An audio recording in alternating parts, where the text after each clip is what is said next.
చిరంజీవికి సామాన్యుడి లేఖ.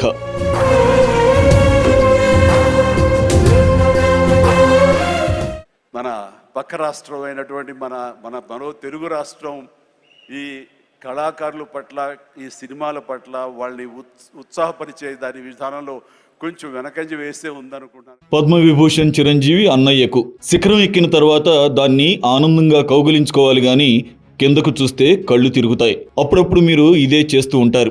అందరికీ మంచివాడినై ఉండాలి, అందరి వాడినై ఉండాలి అనే ఆత్మవంచంలో అప్పుడప్పుడు మీరు పప్పులో కాలేస్తూ ఉంటారు.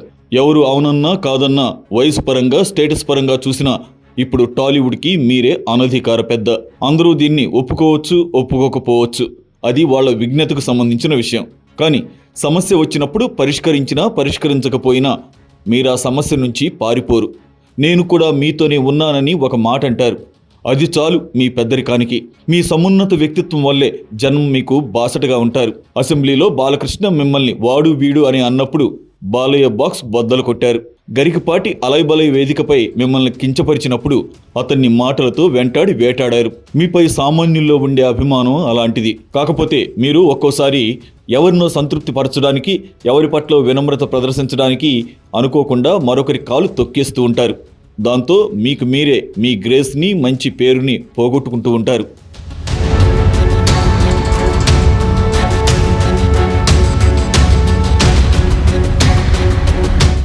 తెలంగాణ రాష్ట్ర ప్రభుత్వం ఉగాది రోజు ఇచ్చే గద్దర్ సినిమా అవార్డుల ఫంక్షన్లో ప్రతిష్టాత్మక ఎన్టీఆర్ అవార్డు అందుకుంటూ చేసిన ప్రసంగంలో చివర్లో విసిరిన ఒక చిన్న బాంబు తిరిగొచ్చి మన పెరట్లోనే పడింది. ఎక్కడ అధికారం ఉంటే, ఎక్కడ అవకాశాలు ఉంటే అక్కడ అల్లుకుపోవడం సినిమా వాళ్లకుండే ప్రధాన లక్షణం. అది మీకు, నాగార్జున లాంటి వాళ్లకు 200% ఉంది. అది తప్పు కూడా కాదు. కేసీఆర్ ప్రభుత్వం ఉన్న 10 ఏళ్లు మీ సారథ్యంలో టాలీవుడ్ అంతా కేటీఆర్కు, కేసీఆర్ మిగిలిన కుటుంబ సభ్యుల అడుగులకు మడుగులొత్తారు.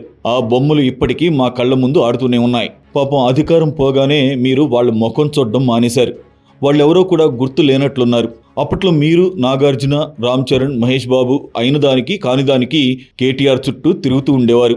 మీ ప్రమోషన్లకు వాళ్ళు, వాళ్ళ ప్రమోషన్లకు మీరు పరస్పరం సహకరించుకుంటూ ఉండేవాళ్ళు. ఆ రోజులు వెళ్ళిపోయాయి. ఇప్పుడు మీరంతా రేవంత్ రెడ్డి చుట్టూ కుర్చీలాటాడుతున్నారు. ఆయన్ని ఆకాశానికి ఎత్తేస్తూ ఉన్నారు. మీకు సంబంధం లేకపోయినా, మీ వల్ల ₹1 ఆదాయం లేకపోయినా తెలంగాణ ఇన్వెస్ట్మెంట్ సమిట్కి హాజరవుతారు. ఎక్కడో దావోస్లో పెట్టుబడుల సదస్సు జరిగితే అక్కడ కూడా మీరు తెలంగాణ తరపున వెళ్ళి మొదటి లైన్లో కూర్చుంటారు. అసలు నాకు పెట్టుబడుల సదస్సుకి సంబంధం ఏంటి అది కూడా మీరు ఆలోచించరు. పిలిచిన ప్రతి ఫంక్షన్కి వెళ్ళాలి, చిరంజీవి మంచివాడు అనిపించుకోవాలి అనే ఏకైక లక్ష్యంతో ఉంటారు. కానీ దీనివలన రోజు రోజుకి మీ స్కేల్ పడిపోతోందన్న విషయాన్ని గుర్తిస్తే బాగుంటుంది.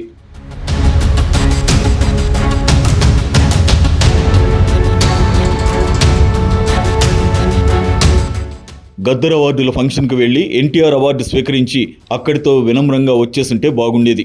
పొరుగు రాష్ట్రం అని వెక్కిరిస్తూ ఆంధ్రప్రదేశ్ ప్రభుత్వం నంది అవార్డులు ఇవ్వడం లేదని మీ అక్కసంతా వేదికపైనే వెళ్ళగక్కారు. మీ ఆత్మ ఆంధ్రప్రదేశ్. మీరు పుట్టిన పెరిగిన రాష్ట్రం అది. ఆ రాష్ట్రం పేరు కూడా పలకకుండా రేవంత్ రెడ్డిని ప్రశంసించడం కోసం పొరుగు రాష్ట్రం అని వెక్కిరించడం దేనికి? మీరు ఎమ్మెల్యేగా పోటీ చేసిన రాష్ట్రమే అది. మీ పార్టీకి 17 సీట్లు వచ్చిన రాష్ట్రం అది. ప్రస్తుతం మీ తమ్ముడు పవన్ కళ్యాణ్ డిప్యూటీ చీఫ్ మినిస్టర్గా ఉన్న రాష్ట్రం అది. మీరు పుట్టిన రాష్ట్రం అది. మీరు పెరిగిన రాష్ట్రం అది. దాని పేరు ఆంధ్రప్రదేశ్. ఆ పేరు పలకడానికి కూడా మీకు అభ్యంతరం ఏంటో?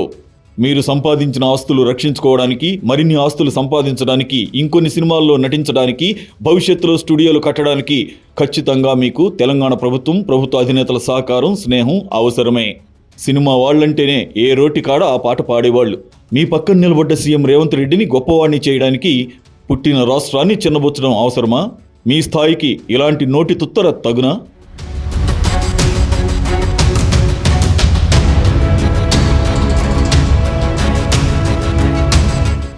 మీ చిన్న తమ్ముడు Pawan Kalyan Andhra Pradesh deputy chief minister, మీ పెద్ద తమ్ముడు నాగబాబు ఎమ్మెల్సీ, మీ అనుచరుడు మీరంటే పడిచచ్చే కందుల దుర్గేష్ ఆ రాష్ట్ర సినిమాటోగ్రఫీ మంత్రి. ఏపీ ముఖ్యమంత్రి చంద్రబాబు నాయుడు మీకు మంచి మిత్రుడు. అక్కడ కూటమి సర్కారు రావడంలో మీ పాత్ర కూడా చాలా కీలకం.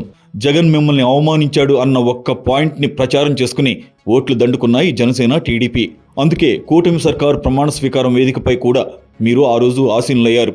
ఇవన్నీ మర్చిపోయి ఎవరో అపరిచితులను పలకరించినట్లు పొరుగు రాష్ట్రాన్ని సంబోధించడం, వాళ్ళు కూడా నంది అవార్డులు ఇస్తే బాగుంటుందని చేయి చాపి అడుక్కోవడం మీ స్థాయికి తగదు.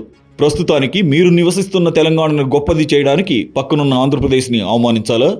ఇది సహించలేక టీడీపీ కార్యకర్తలు, ఆ పార్టీకి చెందిన సామాజిక వర్గం వ్యక్తులు మిమ్మల్ని సోషల్ మీడియాలో ఆడుకుంటున్నారు. మీ సోదరుడు డిప్యూటీ చీఫ్ మినిస్టర్కి ఒక ఫోన్ కాల్ చేసి ఈ విషయం చెప్పొచ్చు కదా, ముఖ్యమంత్రికి ఒక లేఖ రాయొచ్చు కదా. మాకు అవార్డులు ఇవ్వట్లేదని అక్కసంతా సభాముఖంగా తీర్చుకోవడం ఎందుకు? అసలు సినిమా వాళ్ళకి అవార్డులు ఎందుకు ఇవ్వాలి? తెలుగు రాష్ట్రాలకు మీ కంట్రిబ్యూషన్ ఏంటి? 100 కోట్లు పెట్టి సినిమా తీసి దానిపై లాభాలను మీరే అనుభవిస్తారు. ఖర్చు ఎక్కువ పెట్టామని చెప్పి ఆ ఖర్చుని బెనిఫిట్ షోలు, ప్రీమియర్ షోలు, టికెట్ల రేట్ల పెంపు పేరుతో జనం నుంచి దోచేస్తారు. ఇవన్నీ చాలవన్నట్లు జనం సొమ్ముతో మళ్ళీ మీకు అవార్డులు ఇవ్వాలా? ఒక రాష్ట్రం చాలదన్నట్టు 2 రాష్ట్రాల్లో అవార్డులు ఇవ్వాలా? 10 సంవత్సరాలు అవార్డులు ఇవ్వకపోతే ఏమైనా తేడా జరిగిందా? సినిమా వాళ్ళకు మాత్రమే అవార్డులు ఇవ్వాలా? పారిశ్రామికవేత్తలకు, సామాజిక సేవా కార్యకర్తలకు, జర్నలిస్టులకు, డాక్టర్స్కు అవార్డులు ఇవ్వొద్దా? వాళ్ళ గురించి మీరు ఆ వేదికపై అడుగుంటే బాగుండేది. అన్నింటికంటే ఆవేదన కలిగించేది ఏంటంటే, ప్రతిష్టాత్మక ఎన్టీఆర్ అవార్డు తీసుకుని గద్దర్ సినీ అవార్డుల వేదికపై ఎన్టీఆర్ గురించి ఒక్క మాట కూడా మాట్లాడకుండా ఇంటి దారి పట్టారు మీరు.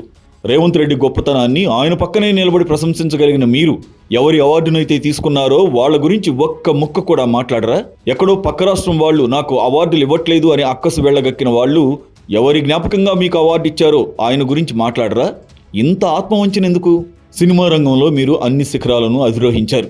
రావాల్సిన దానికంటే చాలా ఎక్కువ పేరు, డబ్బు సంపాదించారు.